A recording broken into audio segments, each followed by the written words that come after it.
उन अजनबी आदमी की इतनी ही बात सुनकर उस सज्जन व्यक्ति ईल ने अपनी पत्नी से पूरी तरह अलग हो गया। कदीम समय में एक संत रूपी व्यक्ति कहीं दूर देश से एक व्यक्ति से मिलने के लिए उसके देश काफी लंबी यात्रा करके पहुंचे। वहां पहुंचकर वे उस व्यक्ति के घर का दरवाजा बजाने लगे। तभी अंदर से उस व्यक्ति की पत्नी घर से बाहर आई और उन सज्जन से दिखने वाले व्यक्ति से उनके आने का कारण पूछा। उन्होंने कहा वे हीम हैं और बहुत दूर देश से ईल से मिलने आए हैं। ये सुनकर उस औरत ने कहा कि ईल मेरे पति हैं और वे अपने कार्य के कारण कहीं दूर गए हुए हैं। ईल की पत्नी ने उन्हें पानी पिलाया और उनके आने का कारण जानना चाहा, परंतु उस अजनबी व्यक्ति ने कारण न बताते हुए ईल और उसकी पत्नी का हाल चाल पूछा। इतना कहने पर ईल की पत्नी ने बताना शुरू किया कि वे लोग काफी गरीब हैं और काफी तंगी में अपना जीवन व्यतीत कर रहे हैं। पैसे की तंगी के कारण उसे बहुत सी समस्याओं का सामना करना पड़ता है। इतना सुनने के बाद उन अजनबी व्यक्ति ने कहा, क्या ईल पैसे कमाने के लिए मेहनत नहीं करते?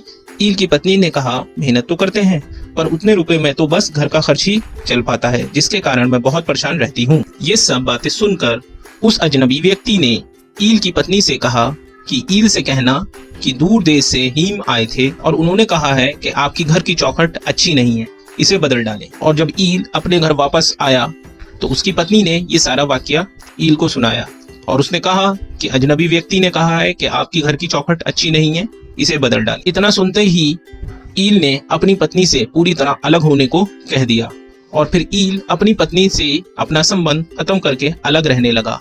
ईल ने इस घटना के कुछ सालों बाद एक और विवाह कर लिया और वे अपनी इस दूसरी पत्नी के साथ काफी हंसी खुशी रहने लगा। ईल को अपनी जरूरतों के कारणवश अपने घर से बाहर जाना पड़ता ही था, अर्थात वे फिर से घर को छोड़कर कहीं दूर चले गए।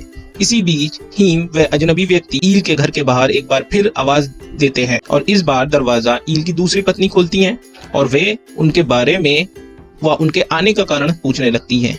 हीम ने कहा कि वे दूर देश से ईल से मिलने आए हैं। ईल की पत्नी ने उन्हें बैठाया और उन्हें पानी वगैरह दिया। उस अजनबी व्यक्ति हीम ने ईल की पत्नी से उनके व उनके पति के हालात के बारे में पूछा। तब ईल की इस दूसरी पत्नी ने कहा कि ईश्वर का धन्यवाद है, वे जिस अवस्था में भी हमें रखे। हाँ, थोड़ी बहुत तंगी रहती है पर मेरे पति और मैं दोनों काफी मेहनत करते हैं और हम दोनों एक अच्छा जीवन व्यतीत कर रहे हैं और हम बहुत खुश हैं। इतना सुनकर हीम के चेहरे पर मुस्कुराहट आ गई और हीम ने चलते हुए कहा कि ईल से कहना कि हीम उनसे मिलने आए थे और कह गए हैं तुम्हारे घर की नई चौखट बहुत अच्छी है, वह नेक है, इसका बहुत ख्याल रखें। कुछ दिन बाद जब ईल घर वापस लौटे तो उनकी पत्नी ने सारा वाकया उन्हें बताया और हीम का संदेश भी दिया कि तुम्हारे घर की चौखट बड़ी अच्छी है और नेक है, इसका बहुत सारा ख्याल रखना। ये सुनकर ईल मुस्कुराने लगे और कहा, क्या आपको हीम के बारे में पता है कि वे कौन है? ईल की पत्नी ने कहा, नहीं। ईल ने कहा, हीम मेरे पिता है और वे कभी कभी मुझसे मिलने यहाँ आते हैं। वे यहाँ से बहुत दूर एक दूसरे शहर में रहते हैं। घर की चौखट से उनका अर्थ मेरी पत्नी यानी आपसे है। आपकी अच्छी सकारात्मक सोच और ईश्वर का हर अवस्था में आभारी रहने व अपने पति का सही कार्य में साथ देने के कारण है। वे मुझे आपका बहुत ख्याल रखने की नसीहत देकर गए हैं।